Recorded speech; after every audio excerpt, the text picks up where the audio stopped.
Welcome to Foam to Fortune, the ultimate podcast for spray foam insulation industry.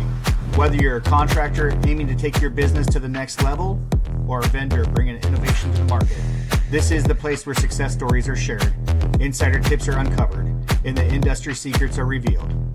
Join us as we dive into the journeys of the spray foam pros who turn their dreams into thriving empires and discover tools and strategies to build your own path to fortune. Ready to elevate your spray foam game? Well, let's get started. Foam to Fortune, where innovation meets inspiration. What's up, guys? I'm Spencer, the host of the Foam to Fortune podcast. And today we have a special guest, Mac Waters from Hometown Spray Foam in Georgia. What's up, Mac? Welcome to the show. Thank you. I'm glad to be here. Yeah, man. Give us a little bit of background about Mac and how you guys got started in the spray foam world. So I had a big sales and customer service background. My father done construction, for 50 years, my whole life. He still owns a vinyl siding and replacement window and metal roof company that's been in business, 40 years, and he builds houses as well. So I've been around the construction industry my whole life. And, I could pretty much look at a house that he went out to, measure back in the day, even when I was a teenager, and I could tell him, hey, I bet that's going to be about a $5,000 job. And I'd always be about correct just because I've been around it so much. But most of my background was in sales, in finance, in the auto industry, in the jewelry industry, and in the world of professional wrestling and mixed martial arts all through the late 80s and all through the 90s up until 1998 and 2000. And so after that, I just went into strictly sales and finance in the auto industry, made a lot of money. And then I got to a point to where I just got tired of that rat race, and I found, I started looking in the construction industry, and my father kind of wanted me to go into, the business with him, but my brother-in-law was already there. He'd been there for decades and, wasn't going to step on any toes. So it just so happened that there was a big corporate company that had franchised out and started growing substantially. Within a couple of years, they had close to 100 franchises. And so I put the application in, went through the interview process, and then went down to Alabama and trained, for the position, and took my sales and finance background and the knowledge I had of construction and applied it towards the spray foam industry. So it wasn't that hard to pick up, as far as estimating the jobs and things of that nature. I just had to, also, learn all aspects of the spray foam industry, as far as your chemicals and, how to dial things in and troubleshooting and things of that nature. But as far as the sales and the customer service, I'd had that for decades. I was a go-getter. And so no matter what you put me in, I'm getting it. And that's still to this day. I'm up every morning at about 4:30 or 5. I get my workout in, and I'm on the customers at that point. I got my crew out there working, and so we are set to expand as of about January. We're going to expand the business because we're doing so well. Heck yeah. Well, congrats, you guys. What's expansion mean to you guys? Does that mean just an additional rig? Does that mean additional crew? We're putting an additional rig with additional crew on the road, and possibly going into, just a few other little ventures here and there to add to it. But, as of now, we've got planned sometime in January to put another rig with another crew out there, just because we're staying behind and we're staying booked up, and it's hard to get to, all of our customers and get them taken care of in a timely fashion. Although we try, and a lot of times we work 6 days a week, sometimes 7. Just to stay caught up. And I don't like being to the point to where we have to do that. That makes sense. I don't want to burn everybody out. Yeah. For sure. So do you guys mostly focus on residential spray foam there in your guys' market, or are you guys doing some, roofing and concrete lifting or things of that nature? So we don't do any roofing. We don't do any concrete lifting. We do residential and commercial. I mean, as far as when I say commercial, if you're a company that has a warehouse that needs closed cell spray foam or a flame retardant put over the spray foam, or for example, the city of Chattanooga or certain government, offices that have to have a lot stricter regulations. We do residential and commercial. We just don't do the concrete lifting, and we don't do the roof coatings, nothing like that. We're mostly attic encapsulation, exterior walls for insulation, as well as soundproofing the interior walls and your floor systems and crawl space encapsulations. Yeah. Yeah. Okay. So traditional type of spray foam, I would say. So I know you've only owned the spray foam business for 5 years, and I say only, it probably seems like a whole eternity, because this world is pretty crazy with the stuff that you see. But what's been the biggest challenge that you guys have faced, as an owner of the spray foam business? Has it been, the people getting good employees? Has it been staying consistent with your leads? What's been challenging for you guys? So let me correct you on one thing. So we've been in business. This is our first year in business. And, okay. So I work for another company and doing other things. And so when I started out in the business, like I said, I started out with a corporate company, and they had a lot of franchises. And so, I was running, you had an out of town owner, and I was the general manager. I was the sales manager. I was the one running the business. The owner, she issued the paychecks, and, I did everything. I gave her a report every week, sometimes daily, depending on how bored she was and how much she wanted to talk on the phone. And, but the issue with that was that we had really sophisticated spray foam rigs that we had to use, to the point of being over $200,000 for the rig, and it was so sophisticated that it eliminated a lot of problems, and it was really, cool in a lot of ways. But when it was so sophisticated that it broke down a lot, and when it would break down, you would have, you'd have to get parts from specific companies, and they didn't honor their warranties. And so, it was just one headache after another. You had to use a specific chemical, just for that franchise. And the overhead alone, was, most companies would not survive the overhead that we had being franchised. And so when I tell you I really had to hustle, I mean, I had to meet numbers, and I had to, set my goals really, really high, and I had to meet those goals. And so, we had a bigger operation, and we had more advertising, instead of just word of mouth. We did have a big advertising and marketing budget. And so kind of what I did is,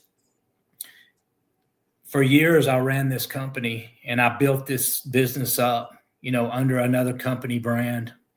And then, when it got to the point that the people buying into the franchises, felt like they had been maybe lied to, by the corporation that took over, as in, the numbers, the amount of money you're going to make, and, typical BS. But so what I did is, we went in there and we did our jobs correctly. But what it did is it allowed me to keep my prices pretty low, even though we had high overhead, because our chemical cost was pretty low, just based on the fact that we had, 100 franchises, that buying power. Yeah. And so, we built the business up in the area, and the name that was associated on, that was on the side of that rig, that's not who people were calling. That was not who they were calling back. That's not the build. When the builders called, they called for me, Mac Waters. They didn't call and, ask for the name that was on the side of that rig. And so, it got to a point though, to where, it was just, you had me in the middle, you had the corporate office over here, and on the other side, you had the owners. And so it was like a constant tug of war. And so all I did is I just sat back and did my job and excelled, but I built a reputation. And in everything I've done in sales, whether it's cars, jewelry, or the fitness industry, I always kept a reputation that was very respectable. And, I've had people that bought cars from me that have came and, got spray foam insulation for their homes, and so, in sales, you build a customer base, and those customers, follow you no matter what you do, if you're a good salesperson and you present yourself in the proper way. So I used this company's knowledge base and, just everything that they had to offer. I truly absorbed it and, was just being the best that I could be. And I wasn't worried about the competition. I was worried about myself and my crews and, and hitting the numbers that I needed to hit. So anyways, in the end, we built the brand, we built the business. And so when we were going to go out on our own, it kind of just fell into place. Hey, we're hometown guys. We're saving our neighbors money. And so we came up with Hometown Spray Foam because, that's our biggest pitch. We're one of the only non-franchised corporate run companies in the area. And so, my father's name, holds weight in the construction industry because people know, when my father builds a home or when my father does vinyl siding or when he puts his name on something, that's a name they can count on because it doesn't matter if it's 5 years later, something goes wrong, my father goes back. And that's the same. It's kind of carried over with me. Everybody knows my father's name in the area in the construction industry. And so, that's kind of what I did is I built it up and I created Hometown Spray Foam because we are in the South and we still got a lot of little small towns. And, people like to shop locally. They like to support local business. And so that's my biggest sales pitch is, hey, your money's going, straight into the community. I shop local, my guys shop local.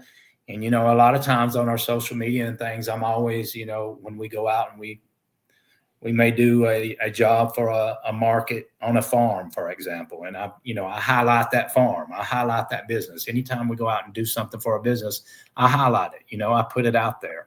And so I'm always promoting other people's business and they do the same for me, whether it's little message boards or things of that nature.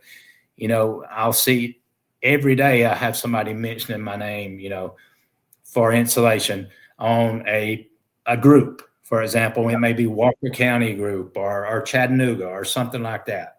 And so, and it's just kind of, scratching each other's backs in that sort of way. We promote each other. And, but, the people that I promote, they are the best in the business at what they do. I would, because, when you promote somebody, when you suggest somebody, when you refer somebody, you're putting your name on that as well. True. So kind of circling back to the initial question, Mac, what has been the biggest challenge? I mean, congrats with, I didn't understand that you'd only been in business a year, and it's pretty amazing that come January, you guys are expanding. So congrats on your guys' success. But what has been the biggest challenge with being a owner of a spray foam business? Has it been the people getting good quality team members? Has it been, where your leads are coming from? What's been kind of one of the biggest challenges for yourself? Did you know that the smartest tool in your truck is not your spray foam gun? It's Foam Bid. Yeah, this episode is sponsored by our friends over at foambid.co. This app finally makes bidding simple. Forget guessing, forget overbidding, and forget losing out on jobs because you made mistakes. You look sharp, you look ready to win, and you look professional. So go over to foambid.co/beta to get access to the new app that's about ready to launch. We'll see you there. So honestly, like I said, we had already built a customer base, and I have word of mouth calling me, every week. I've got jobs lined up that are word of mouth, all organic. I use my social media, my hometown spray foam. I promote it on that Facebook and Instagram and even TikTok. And sometimes I promote it on my personal page. But, I use that free advertising to its maximum potential. My biggest, I would say my biggest obstacle lately is when I price jobs, I've always, took a lot of pride in keeping my profit margins pretty low, some of the lowest in the industry. And I'm not trying to just underbid everybody and do and work for free. But lately, especially this past year, it's like sometimes I'll put an estimate in and I have pretty good rapport with my customer, and I'll say, hey, if somebody beats my price, let me see before you go with them. If it's just a price, a price barrier that we got here, let me see a reasonable estimate and I'll see what I can do to accommodate that. And, what I found lately is, some of the new spray foam companies that are starting up, and even some of the ones that had been around for a while, when you figure their numbers, they're pretty much working for free. I mean, there's no way they're making a profit on the jobs. And so that's the obstacle. I can't work for free. And so, it's like I tell people, sometimes I'll have such a low margin. Say, for example, if we go in and knock a job out and say I'm making $1,000 profit, but somebody comes in and beats me by $1,200, and I'm looking at the numbers and I'm like, I'll even tell the customer, like, I don't know, sometimes you just get what you pay for, and so I try to tell them, my reputation, we're going to be here, we've been in the area, we're hometown guys, and if something goes wrong, we're always going to be there to fix it. We're going to make it right the first time. And, and sometimes I can win them over that way, but sometimes, a customer just wants the cheapest price possible. And so that's been my biggest obstacle, is just really seeing that, there's other crews out there working, they're bidding these jobs, like they're underbidding so bad just to keep payroll going, because they're not making a profit. It's impossible because, I figured it out.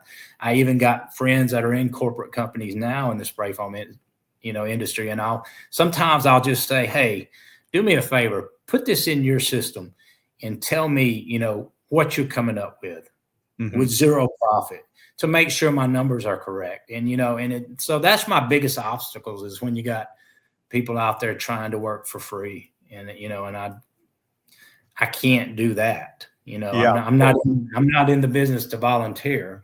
I'm here to save people money. We're going to save people money on their energy bills, but I got to pay my power bill too. True that. That makes sense, yeah. So that's my biggest. I do hear that from a lot of spray foam contractors, Max. So I don't know if it brings you any comfort to know you're not alone when it comes to these guys that are essentially giving the jobs away at, cost or whatever. I mean, sometimes I've heard the story where a person's looking at a bid and they're like, I can't even get chemical for this price. So I don't even know how they're doing it. But with all that being said, I mean, obviously you have years of sales experience. Do you have any tips or any kind of way that you build the value to possibly get a person to not really focus solely on the price? I mean, I know you guys being hometown and saying, hey, we're going to be here. We're local folks. We're not one of the big franchises, but is there something that you kind of could share with us that helps you out, get yourself out of these pickles? For me personally, okay, so number one, when we put closed cell spray foam, and we get a lot of closed cell jobs lately, our spray foam guy, he puts closed cell down just like straight butter. When they say butter, it looks like butter. It's smooth. And Right. and I can show them, hey, this is what another company's doing. It looks like candle wax. They're putting down 1.5 inches of closed cell, 2 inches, and it looks like melted candle wax. You see how ours is smooth. I'm not taking away from the fact that they've insulated your building, but it's just, they don't know how to lay a pattern. And besides that, something else that I use, and this is the truth. I have competition that, from month to month, they go from foam to foam, and they use different brands, whatever's cheapest.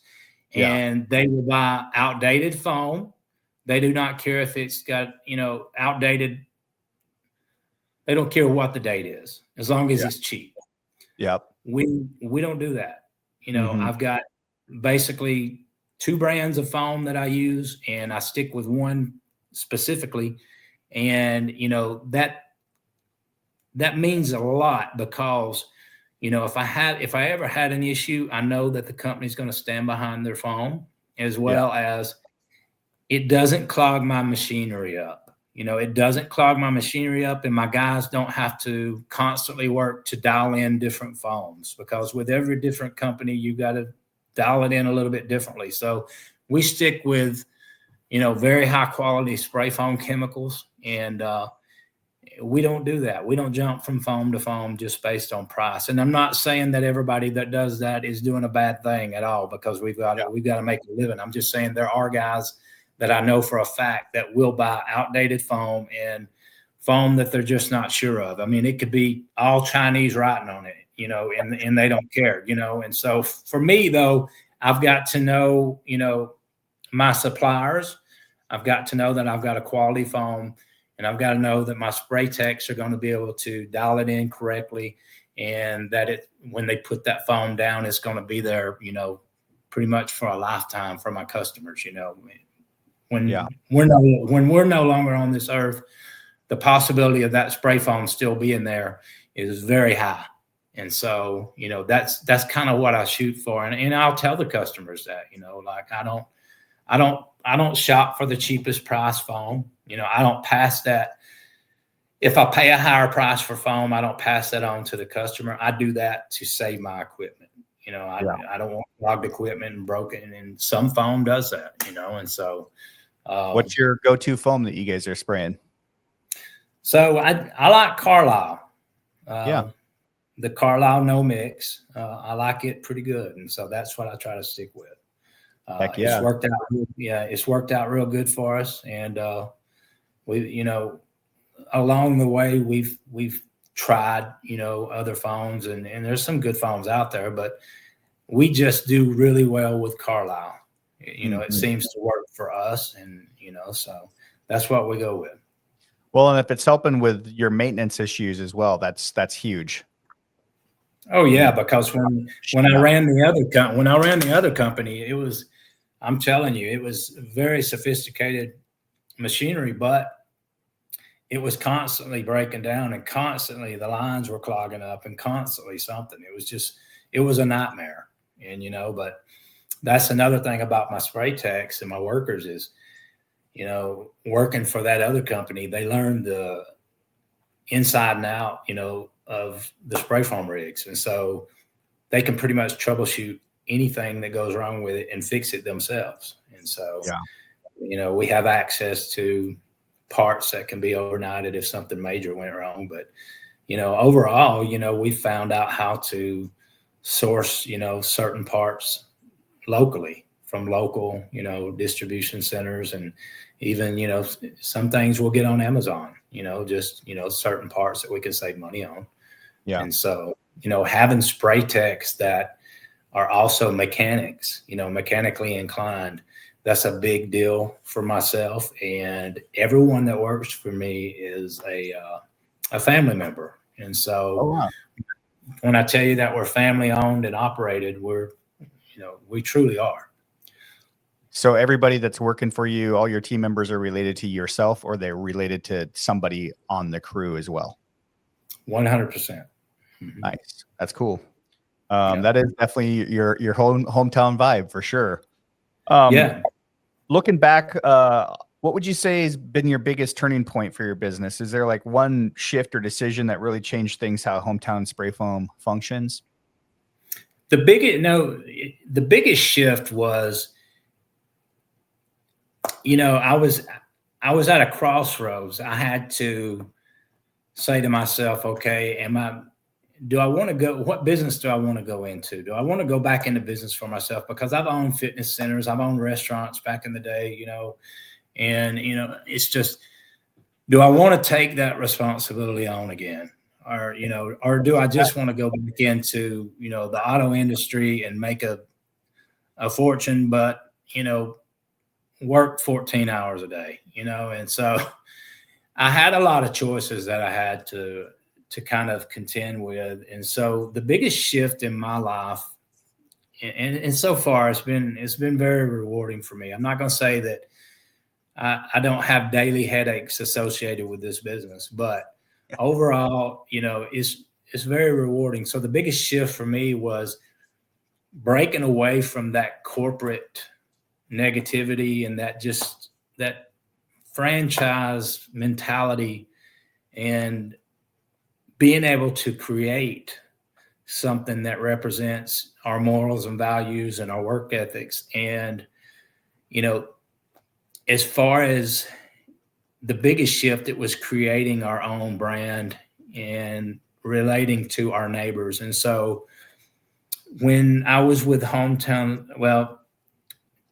when I was with the other company, I'm not going to say their name, but they do like a lot of spray foam companies, and I understand it. They have a minimum job requirement. Yep. And so, for example, if I've got a neighbor that's 10 minutes down the road and they've got a 300 square foot shed that they want to turn into a she shed so they can do hobbies and crafts, you'll have other companies that'll come out and tell them, listen, I'll do it, but we've got to set, we got a shop minimum, $2,500, $3,000. And so what I do that kind of separates me from the rest is, if it's our neighbors, people that are close by, within the surrounding areas, and we don't have to go far, I'll go out and I'll just tell them, listen, I'm not going to be able to make a profit off this job, but what I want your word of mouth advertising. If we do a good job for you, then I want you to tell the world, this other company told you they'll come out and do this for $3,000. Here I am telling you that I'm going to knock it out quick, and I'm going to do it for $800 or $900, And so and I tell them I don't spend a lot of money on advertising right now. And so that's my way of, paying for advertising. I'm going to come out and do this job for you. It's going to help you and it's going to help me. And so far it's paid off. I mean, you'd be surprised at how many small jobs we've done for our neighbors that, have had family members that done huge custom built homes, and send them our way, or our big, 10, 15,000 square foot metal buildings, just handed right to us just because we did some little 300 or 400 square foot job for a fraction of the price that the big companies said they would do it for. And so it's almost like you're making a deposit into the karma bank. Yes. Right? Yes. You're like, all right, I know this is going to just come back. I'm going to make this deposit into the universe or karma or whatever you believe in. And next thing you know, it comes back tenfold. And it does. And, and like I said, I don't make a penny off of those small jobs. It pays for the labor, for my techs, and it pays for the material. And that's what I do them small jobs for. But I have a long talk with them. I let them know, and most of them, when I come out, have already had someone else come out and tell them, no, we'll do it, but we've got a minimum job requirement. So, and I get it. I understand that. I worked that mentality for a long time, and I understand the concept. But for me, it's just a way of getting that word of mouth, and it's worked out really well for my area. in my company so far. Yeah, and I think it works. It probably works pretty well in those small towns. It probably wouldn't work so well if you're in Chicago or New York City. No, but no. down near those small towns in Tennessee and Georgia, people understand that. But the one thing I would say is that you should include in that requirement, besides the word of mouth, is a Google review. Hey, just leave us a Google review, and make sure you're getting those Google reviews, because obviously we know that those help. Yes, 100%. So when it comes to marketing, like, what's worked best for your business to get the phone ringing? And have you found that there's a difference between the word of mouth that you're talking about earlier versus, like the digital type of stuff? So honestly, when I was running the corporate company, they had a whole marketing, team. And so they did, nationwide. I gotta be honest, pen and paper, it had a good run, but foam bid is the future. This episode of the Foam to Fortune podcast is sponsored by Foam Bid. This is the app that allows you to stop scribbling notes and to send bids instantly. No more guessing, no more undercutting your profits, and no more bidding jobs too high. Foam Bid allows you to hit the sweet spot every single time. So if you want early access, make sure you go over to foambid.co/beta. And so their advertising and marketing was huge. And on any given day, I had 15 to 20 leads I had to answer. And so, and it was just on the go all day long. I may put in, 8 to 10 estimates a day, just starting, just running myself to death. And so it's, the phones do not ring like that. But, at the same time, if the phones did ring like that, I would have to expand a lot faster because we could not keep up with that volume. True. Being a smaller company. However, we are to the point to where, I have to expand to keep up, the businesses. And I do see the need to, start incorporating marketing and actual advertising, to make that expansion, because all of my competitors are doing so. So when I'm sitting there looking on Facebook and I'm looking at reels and things like that, and I look down and I see a little box and it's my competitor as I'm watching a reel, and it's telling me to click on it. And then I'm thinking, wow, how come every reel I watch, or how come every, all over my feed, I'm seeing my competitors. So I understand I've got to, I've got to get into that, as far as marketing and advertising. That's my next step in this business, is to, to kind of, step that up. Yeah. I don't know if you know who Gary V is, Gary Vaynerchuk, but he was talking, I was listening to a podcast the other day, and he was talking about how the greatest asset is not real estate. It's not cash. It's not, any of these things that we have been told. The greatest asset these days is attention. So if you can capitalize on people's attention, which is crazy to think about, that's where you're going to make your money. So like you're talking about with, you're sitting there watching a reel that has nothing to even do with spray foam. And then next thing you know, your competition's showing up and you're like, oh man, I got to beat these guys. You're like, how can you compete with that? Well, you just have to outdo it, or get somebody that's able to do the marketing better than your competition, right? Right. And so that has me looking, by the way. I've been doing a lot of research. I know a few guys. We'll just say that. I know. I know. So 5 years, we'll just say, within this business, I'm sure you've seen a ton of changes. Have you, like, what's evolved in that period of time? Have you seen materials, possibly training, and even customers' expectations in that, what I would consider a very short period of time that you've been involved in spray foam? As we talked before, I've seen a lot of customer knowledge more and more, like customers are educating themselves. And so Yeah. when they have questions, you've got to really, really be on your game. And I'm not the type of person that's going to BS somebody. If I don't know the answer, I'm going to tell my customer, look, I'm going to find that out for you. But there's not many times that I don't know the answer. I try to stay educated. I try to stay up, on my game and on my job to keep us in business and keep my crew out there working. And so, I've seen a lot of evolution, as in, like I'm talking about with customer knowledge, but, customers these days, there's a lot more, there's a lot of knowledge about spray foam, as in, people know that spray foam is superior to fiberglass insulation. People can tell you, even if they're not educated, no, I won't spray foam because my friend down the road has it and you should see their energy bill.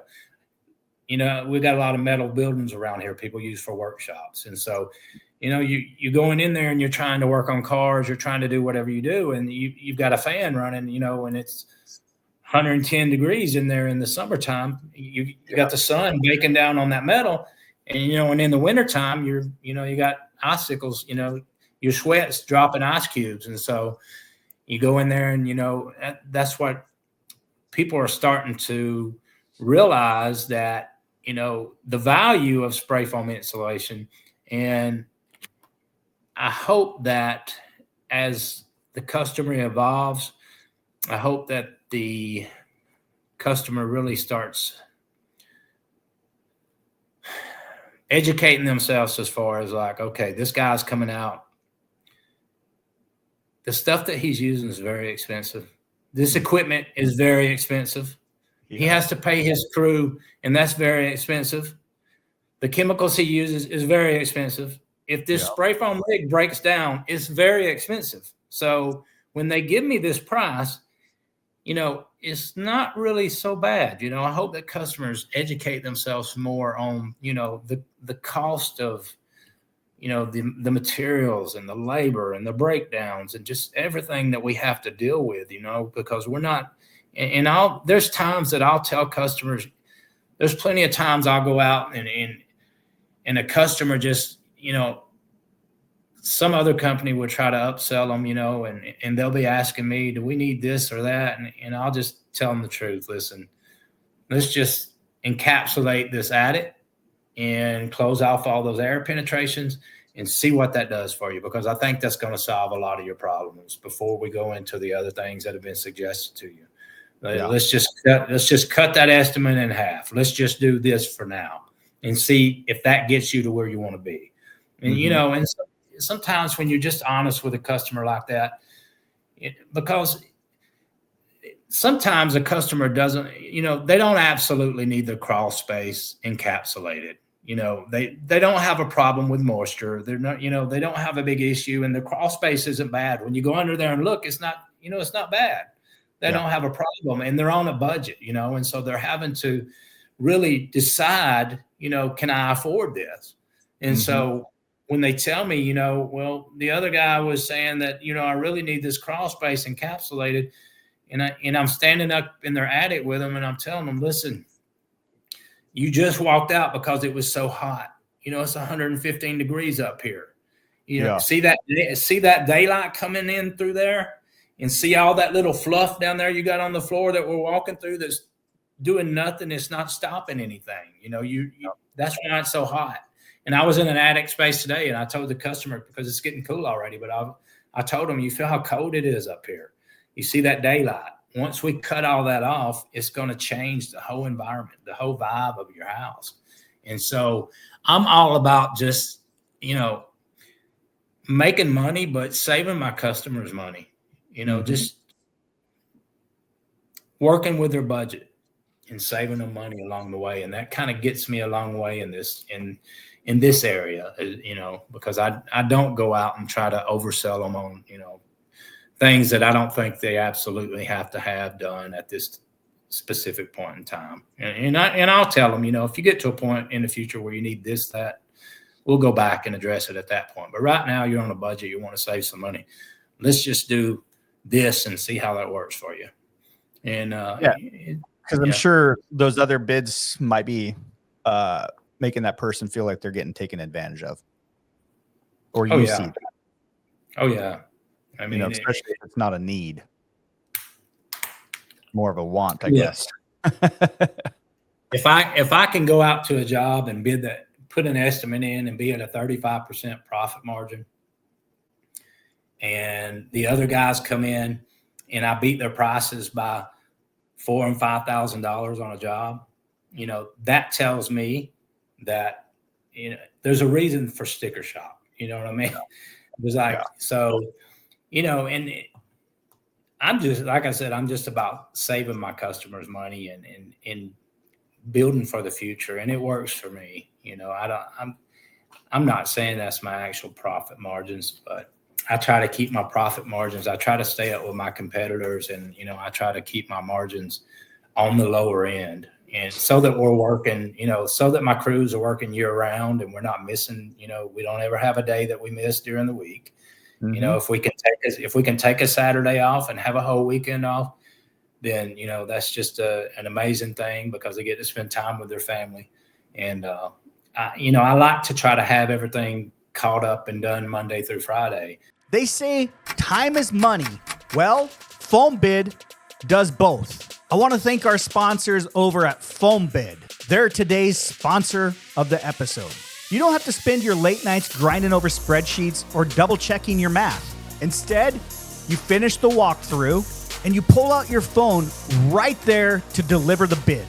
That's more jobs won, that's more profit, and that's your evenings back. So if you want early access to this app that hasn't even been launched yet, make sure you go over to foambid.co/beta to get early access. But right now, for example, it's 7:54 p.m. where I'm at right now, and my workers are not back yet. And they started at 7 o'clock this morning. So, when I tell you, we're on a time crunch trying to get caught up, there's days like that. There's days that they have days that are easy, that they'll go out and, float through a job and be done. And put in an honest 8 hours and be done, right? Not 12, 14. Yeah. You go out and you get if we have a small job just to put in between bigger jobs, and they go out and knock it out in 4 hours, it doesn't matter. They're getting paid for a full day anyways, so yeah. And that's kind of our theory. So we have our long days. The last 2 days have been long.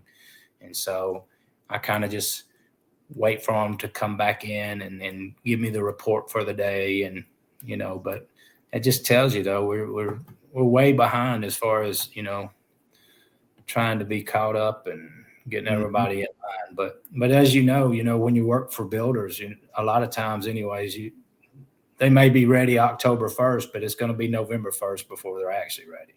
Yeah. Because something's always messing up. So I try to keep small jobs to kind of go in between those jobs that we can do in 1 and 2 days, 3 tops, that I can throw in, when I have somebody that calls me and say, hey, Mac, I'm not ready because I got a leak in the roof, or I've got, the plumber failed inspection or the electrician failed inspection. So now they got to fix this. And so then I'll call the customer up. Hey, we can be there tomorrow and get your job knocked out. So that, that kind of works for me too, to keep those smaller jobs, on the side and not drag them out for extended amounts of time.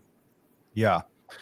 Makes total sense. I know a lot of guys that do that. They'll either do that with concrete lifting jobs because those are quicker. They'll sprinkle those in, or some of these smaller shipping containers or she sheds, like what you'd said. So pre-show, we were speaking about this project you guys are currently on, which sounds like a really large project, as well as I think a mansion. It sounds like. Is this one of the bigger projects you guys have done in your short period of time in business? Yeah, we've done some big houses. I mean, when you go into this subdivision, you've got a guard shack with, a guard out there, and you've got these big gates. And before you go into those gates, the houses are big. Like Yeah. the houses are big, but when you go into these gates, it's like you're looking up and like, you know, it looks like the governor's mansion, you know, every house. And it's just like, you know, it's ungodly the amount that one lot costs, you know, just to build on one little fraction. But these houses, you know, they're just so huge. And, you know, and everybody's got a basement that is as big as the house. You know, the basement, you walk in and you've got, you know, a 12-foot tall basement that's fully, you know, conditioned space. And so, Wow. you know, it's just like they're huge houses, you know, for me, they are. If you get a house that's 10 to 12,000 square foot, for me, that's a big house. Yeah. And, I think that for anybody, Mac, that's excessive. And so these houses are huge, and it sometimes it's hard to get in there and just get your estimate completely right, because sometimes when I go in there and measure the houses, it's in the beginning stages. Mm-hmm. You know, if I'm not using plans, and even if I am using plans, a lot of stuff changes, and so you know there'll be blind walls that pop up that I didn't see. There'll be, you know, little areas that you didn't figure on that now have, you know, ductwork in it. Now you can't get the gun in there to fully encapsulate it. You know, it's like it's so tight. You got a band that goes around the basement that separates it from the house, and now you've got plumbing and, you know, ductwork, and you're sitting there, you know, my tech's calling me, how am I supposed to get the gun up in there? And, you know, and so, you know, there's always something popping up, you know, but I try to be as accurate as I can. You know, you try to put in a little overage here and there for padding for things like that come up. But sometimes, I mean, but we do it all, big and small. We've done school buses. I mean, people stripped out a school bus, and we went in there and closed cell spray foam it because they were going to make an RV instead of putting all that money into a brand new RV. Excuse me. They had an RV for the fraction of a cost. We've done silo homes, you know, where they take like the silos out at farms, like the grain bins. And they made, you know, there's a series of Airbnbs going up in the area that are made out of those. They, you know, they put decks. They're the big, tall, round domes, and so those are unique to do. And we've done a lot of shipping containers. We've got people out here building complete houses out of putting shipping containers together, and so and so those are kind of cool too. That is super cool. I've always thought about doing a container home.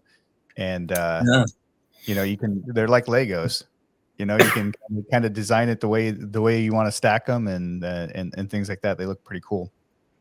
Yeah. And I had one man that had a container home, and he was a transplant. He wasn't from originally around here, but anyways, he was in Alabama, but ever so often he'll call back and he'll be like, hey, once you give me an estimate, I'm adding a container. It's going to be the yoga studio, or, you know, it's going to be the workout room. And so I was like, yeah, okay. Yeah. Or the sauna or the spa or whatever. Right. Yeah. But he's got a pretty big, nice place with those shipping containers. So heck yeah. At a fraction of the cost too. You know, exactly. It's a lot cheaper than wood framing and things of that nature. So, yes, sir.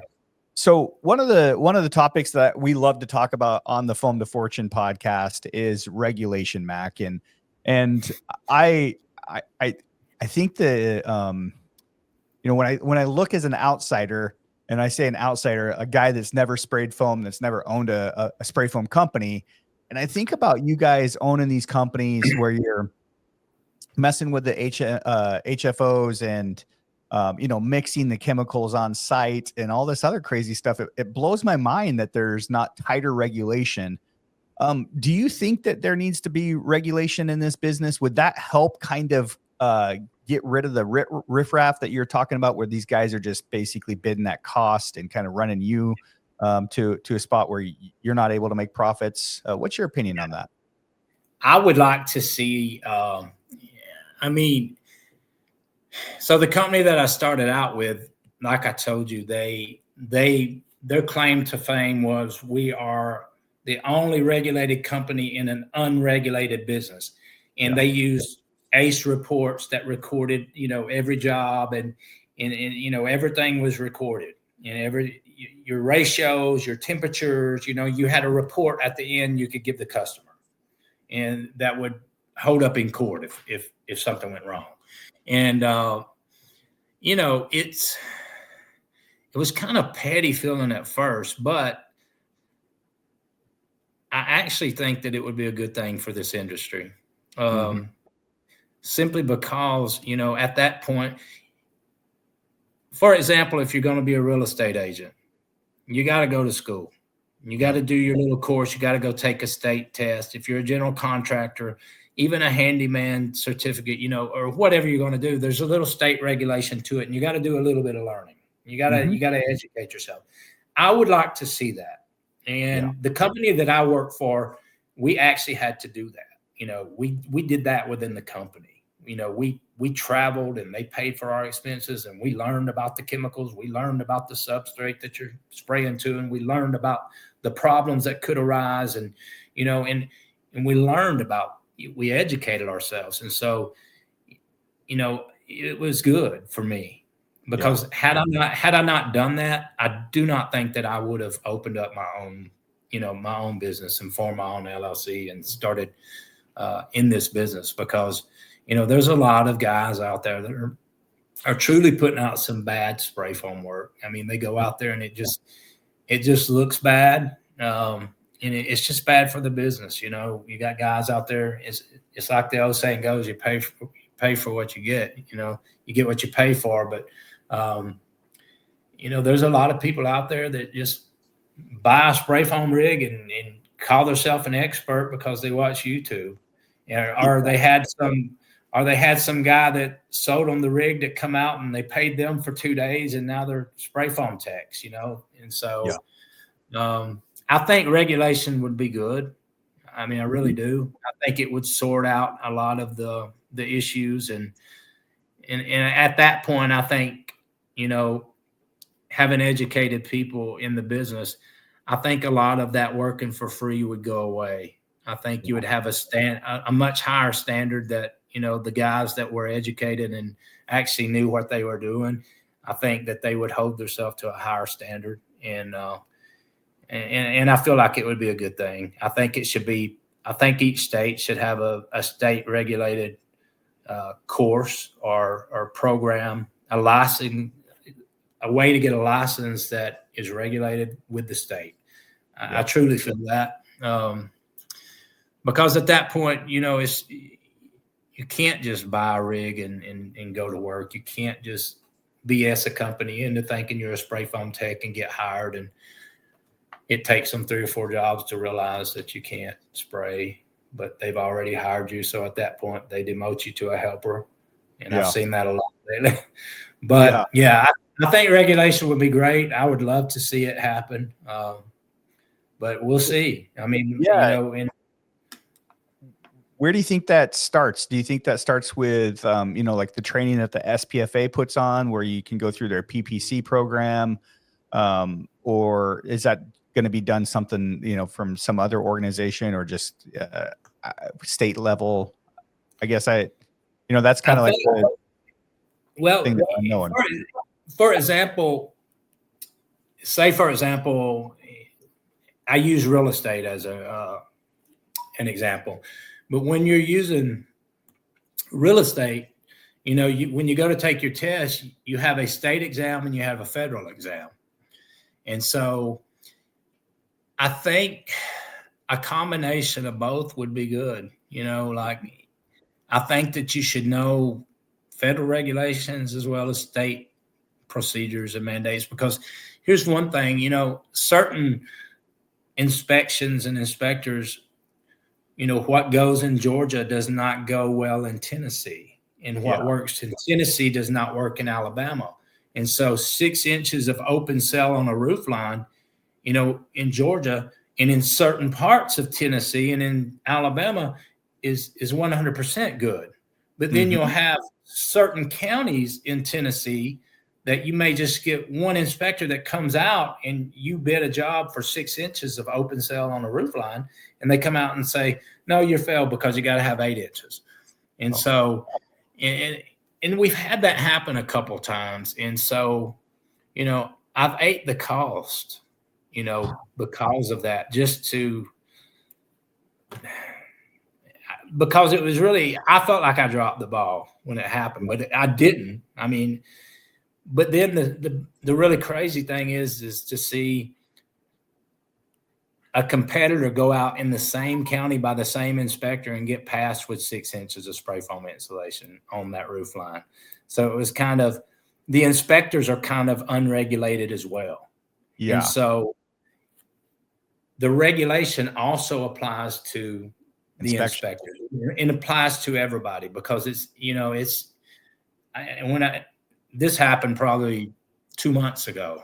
I seen it, and our jobs are on point. Everything's sealed up. You're going to get your inches plus, you're going to get what you paid for and more. And, some companies don't do that. You're not going to get what you pay for. And I've seen inspectors go out, and look at something, and then, and then pass another company that was a lot less.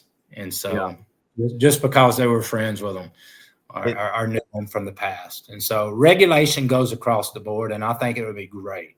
I welcome it. Yeah, I agree. Well, Mac, we're almost here at an hour of us just chatting. It's been great to have a conversation with you, to hear your perspective of what you've came across with this business.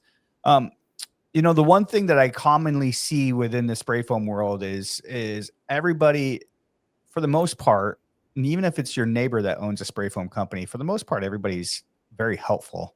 If people want to reach out, connect with you, what's the best way for them to connect with you? So you want me to give my phone number out or what? No. Like so social media. People, and I often talk with a lot of people at different companies, and we kind of compare apples to oranges, and kind of help each other troubleshoot.